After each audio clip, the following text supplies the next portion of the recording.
Celebrate Navratri.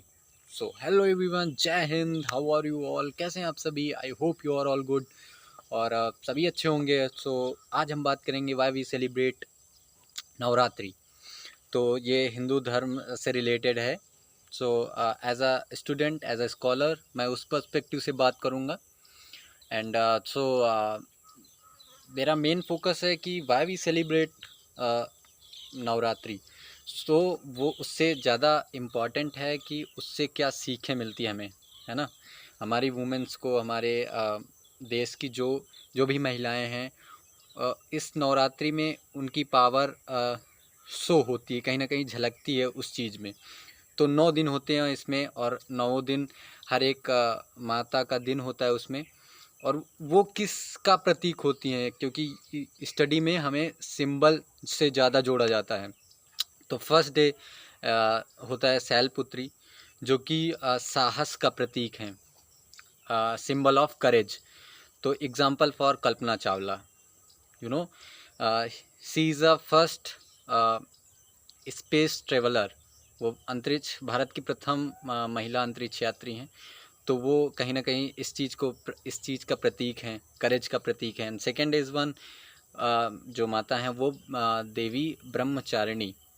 ये प्रतीक हैं तपस्या और संयम का। तपस्या और संयम, पेशेंट। तो वो इसका एक एग्जांपल है मंजीत कौर, जो कि हमारे इंडियन हॉकी टीम की कैप्टन रह चुकी हैं। तो वो इसका प्रतीक हैं कि कैसे उन्होंने तपस्या की, कैसे उन्होंने मेहनत की टीम में आने के लिए, फिर उसके बाद टीम को रिप्रेजेंट किया, अपने देश को। तो वो तपस्या और संयम का प्रतीक हैं। एंड जो तीसरा दिन होता है वो माता चंद्रघंटा, वो प्रतीक हैं सुख और शांति का, पीस एंड प्रॉस्पेरिटी, हैप्पीनेस का। तो उनका एग्जाम्पल है मदर टेरेसा, जो कि भारत रत्न रह चुकी हैं हमारे देश की। और उन्होंने इस चीज़ को दिखाया है कि हाँ, कैसे सुख और शांति हमारे देश में आए। तो वो इनका प्रतीक हैं। एंड चौथी जो माता हैं वो कुष्मांडा, माता कुष्मांडा, जो कि सृष्टि और पालन का प्रतीक हैं। तो उनके एग्जाम्पल के लिए वो हो सकती हैं Kiran Bedi ji. You know, she is a first women IPS, है ना। तो कैसे उन्होंने एडमिनिस्ट्रेशन को चलाया, जैसे वहाँ सृष्टि और पालन है तो उन्होंने कैसे एडमिनिस्ट्रेशन को चलाया, एक सृष्टि और पालन का उदाहरण दिया है किरण बेदी जी ने। एंड फिफ्थ इज़ वन, स्कंद माता, और ये प्रतीक हैं संरक्षण और मातृत्व का। इट मीन्स डिफेंस और एक मदर नेचर। तो इसका एग्जाम्पल है रानी लक्ष्मीबाई, कैसे उन्होंने पुत्र दामोदर को अपनी पीठ पे रखा और घोड़े से कई इधर से उधर उन्होंने अंग्रेज़ों से उनको बचाया। तो एग्जाम्पल फॉर कि ये होता है मातृत्व और संरक्षण। एंड सिक्स इज़ कात्यायनी, माता कात्यायनी, वो हैं ज्ञान और अध्यात्म का, नॉलेज एंड स्पिरिचुअलिटी की वो प्रतीक हैं, सिंबल से रिलेटेड हैं। और इसका एग्जांपल है सावित्री फूले, जो कि उन्होंने काफ़ी नॉलेज गेन किया है अपने सब्जेक्ट में, काफ़ी प्रसिद्ध रह चुकी हैं Savitri Phule ji. And seventh is माता कालरात्रि, जो कि सिंबल हैं सुरक्षा और रक्षा का, सुरक्षा और रक्षा का। तो वो हैं एग्जाम्पल फॉर इंदिरा गांधी जी। वो हैं वो हैं सुरक्षा और रक्षा, कैसे उन्होंने बांग्लादेश जैसी कंडीशन को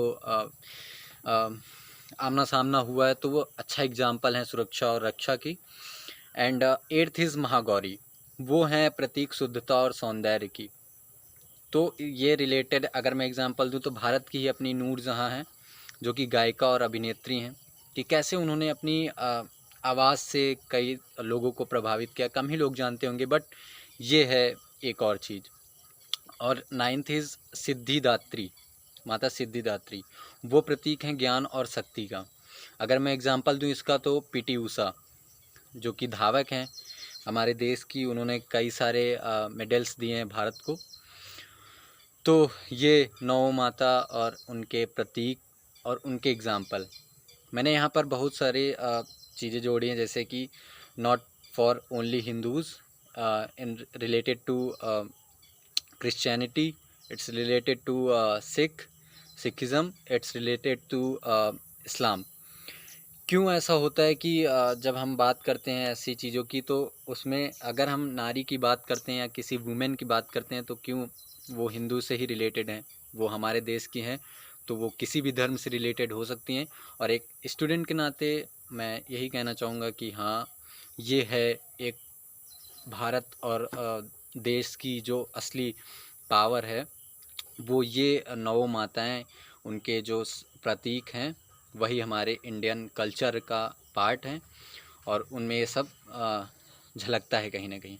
तो आई होप कि आपने समझा होगा वाई वी सेलिब्रेट। वो तो एक उसमें धर्म के रिलेटेड हो गया उससे, बट देयर इज़ अ, वो अलग एक पर्सपेक्टिव से मैंने बताया कि कैसे हमारे देश की जो महिलाएं हैं उनमें क्या क्या क्वालिटीज़ हैं। तो ये सारी क्वालिटीज़ हैं जो एक वुमेन एक एक वुमेन लड़ भी सकती है, और कई तरह की चीज़ें वो कर सकती है, नॉट फॉर ओनली कि वो ब्यूटीफुल है।